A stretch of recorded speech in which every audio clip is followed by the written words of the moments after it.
Sua denominação?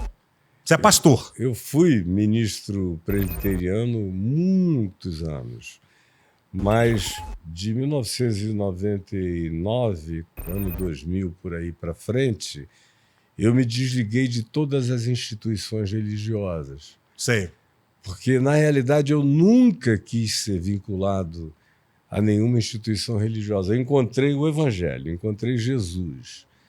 E fui discipulado pelo meu pai, que era um agnóstico que se converteu lendo o Novo Testamento sozinho.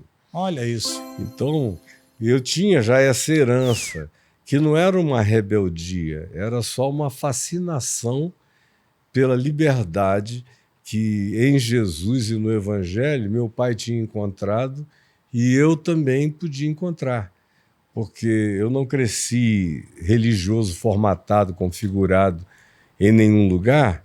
Meu pai, depois de convertido, aceitou, por muita insistência, se tornar ministro presbiteriano, e ele era um homem muito culto, muito preparado, e já se converteu na meia-idade, e ele aceitou, mas sempre viveu a vida dele paralelamente ao processo institucional, a vida de fé, a vida de consciência do Evangelho, sempre foi dele, na relação dele com Jesus, que foi como tudo começou.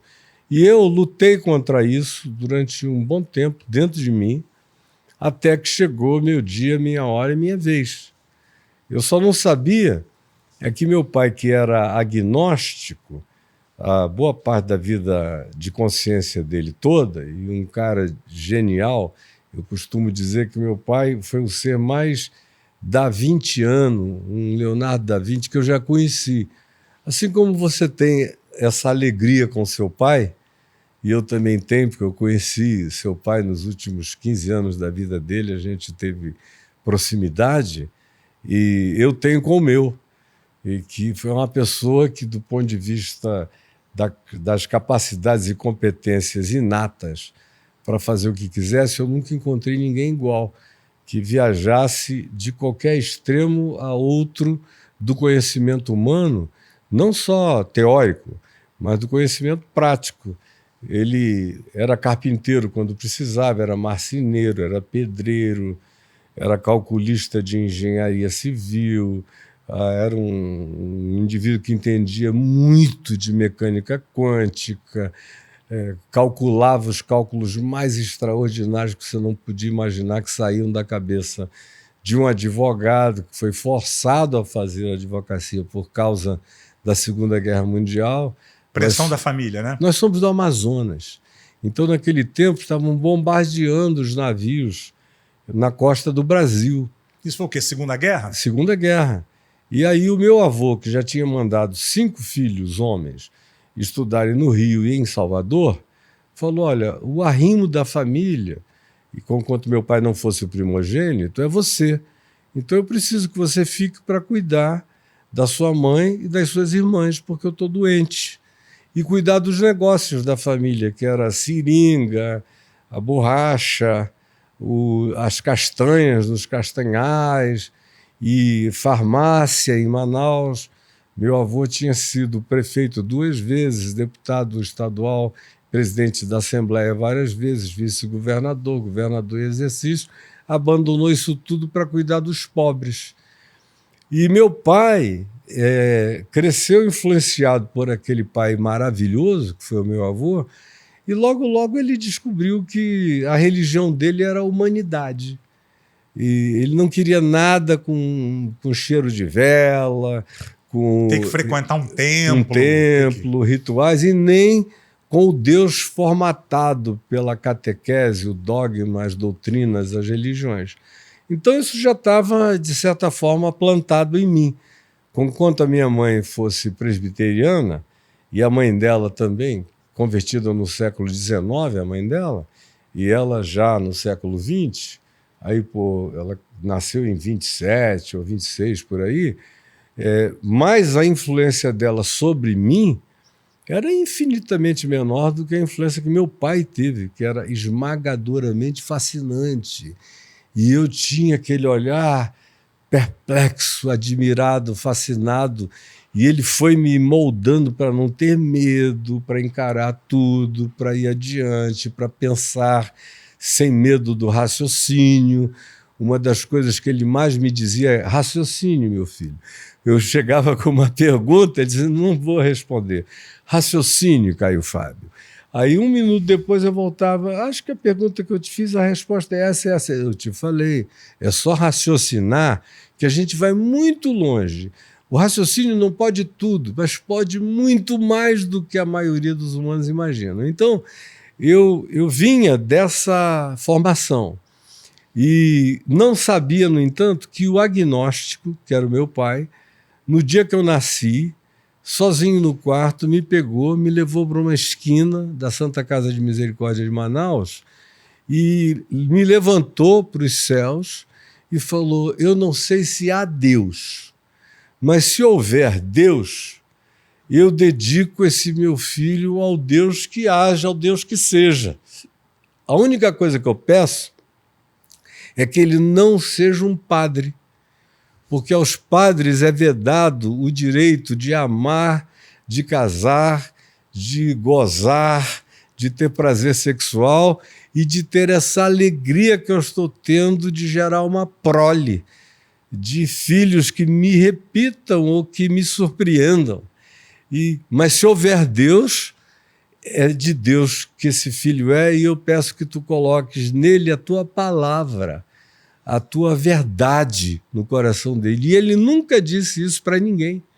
Eu só fui saber disso, já adulto, casado, quando eu escrevi a minha tese, a pedido da Igreja Presbiteriana, uma tese teológica, para ser ordenado ministro presbiteriano, embora eu já estivesse pregando na praça, no rádio, na televisão, todo fim de semana, desde o primeiro ano da minha conversão, e foi por isso que os presbiterianos de Manaus me chamaram, e você tem que ser ordenado e tal, porque a cidade inteira te conhece como pastor, e você não é pastor ordenado, não quer ser. Eu falei: não sinto a menor necessidade.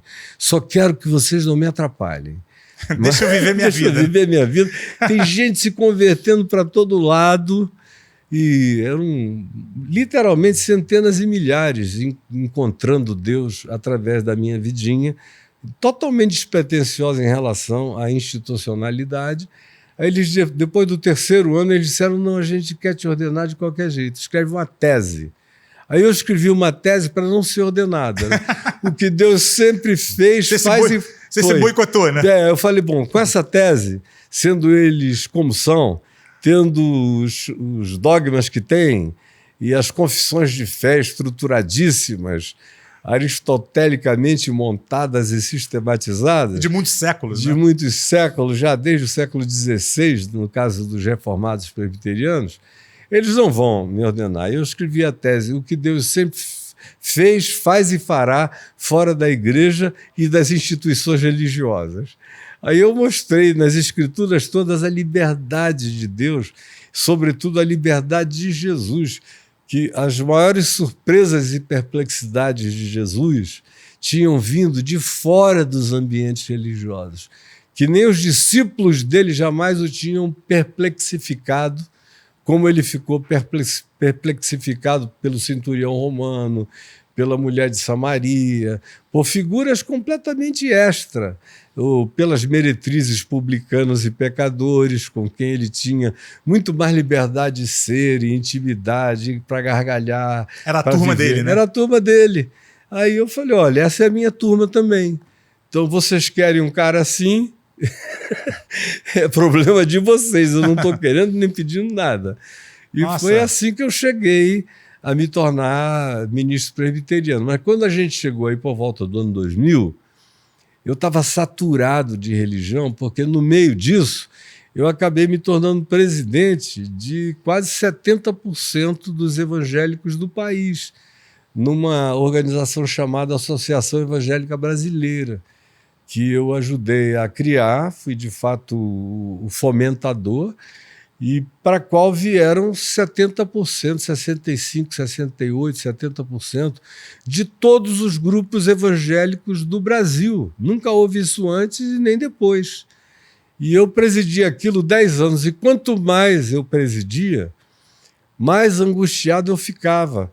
Porque no início eu imaginava que algumas atitudes das lideranças religiosas, em geral no Brasil, eram fruto de ignorância nisso.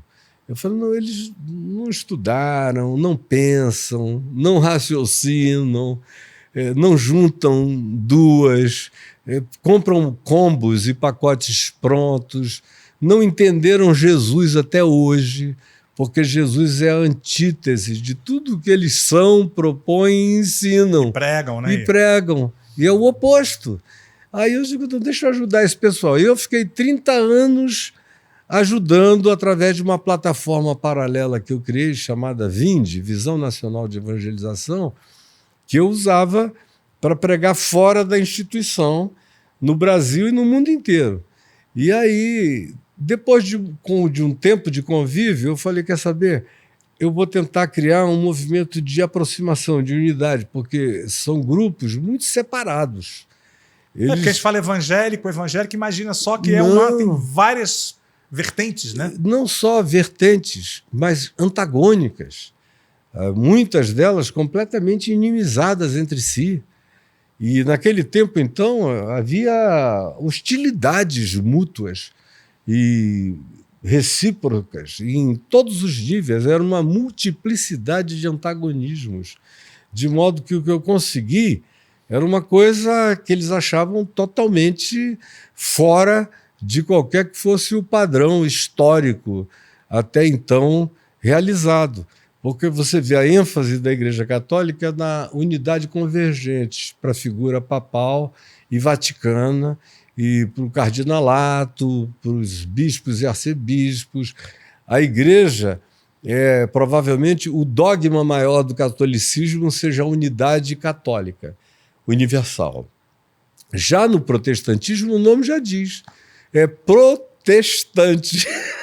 Já nasceu com o DNA do antagonismo. É para protestar. Para protestar. E com uma construção teológica onde uma das coisas mais importantes da doutrina protestante é o livre exame da Bíblia. Você é livre para olhar, examinar e fazer o que você quiser. Aí, conclusão, vai para o outro lado. É uma bipolarização total. Se de um lado os católicos são de uma convergência, às vezes, que reúnem todos os antagônicos, de um outro lado, no protestantismo, por qualquer razão, as pessoas se separam.